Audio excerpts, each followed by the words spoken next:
The most effective and universal advice is go write some code while thinking functionally, while applying what we learn. Because everybody is different for the most part. For instance, I prefer learning slowly, soaking in information from different directions, combining practice with theory. I would begin reading a book, start a little project, and time to time watch videos covering various adjacent topics. For me, it's important to balance between learning, having fun, getting paid, staying motivated, and so on, which is obviously not for everyone.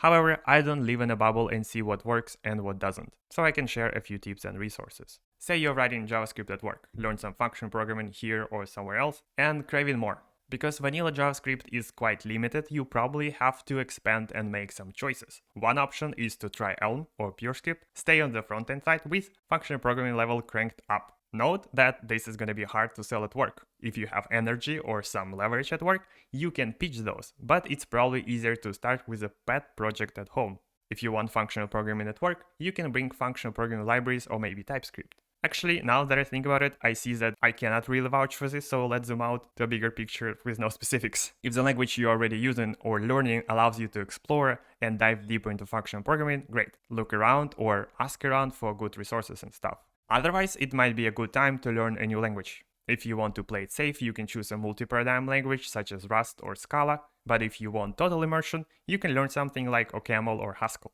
Once again, each one has its own resources. I'll skip this. Feel free to ask if you like some concrete suggestions. One language agnostic category I would like to cover is books. And speaking of categories, don't read category theory books. In the first year or two of your functional programming journey, you're just not allowed. Okay, I'm exaggerating, but you can, but probably shouldn't. It's one of those things that everybody talks about, and you might get the impression that you're missing out. You're not. Category theory is quite abstract. You can apply it to anything, but it doesn't mean you have to. Compiler engineers, most of the library, and regular developers do not consult with category theory when writing code. Yes, for some, category theory can be a helpful framework for thinking. For others, it's discouraging and misleading. It's like you don't need to know horticulture to have houseplants. You get a plant, you learn how to treat it. If you bump into trouble, you learn how to deal with it. One step at a time. If you dive deeper into the field, you'll learn to take better care of all of your plants and be able to apply the knowledge to other stuff outside. But you don't have to. Imagine how many people would be turned out from having houseplants if horticulture was recommended to all the beginners. Did you know that drinking water and getting some amount of sun exposure is also good for humans? Anyways, if after all of that you're still convinced to read the category theory books, I recommend The Joy of Abstraction by Eugenia Chang. The book doesn't go into functional programming. It talks about thinking, relationship, abstractions, composition, and some other key concepts in category theory. This subset of ideas is beneficial not just for software engineers or mathematicians, but anyone. The best part is it doesn't even have a chapter on monads, the most overhyped topic in functional programming.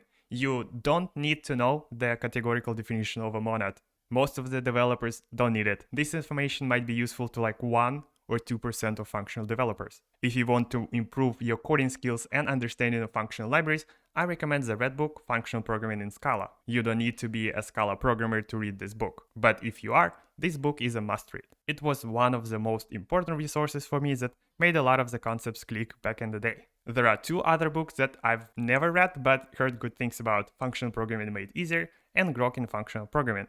Anyways, let's go write some functional code. Learn more about functional programming and make functional programming click by joining How to Think Like a Functional Programmer course. Or do whatever you want. Who am I to tell you?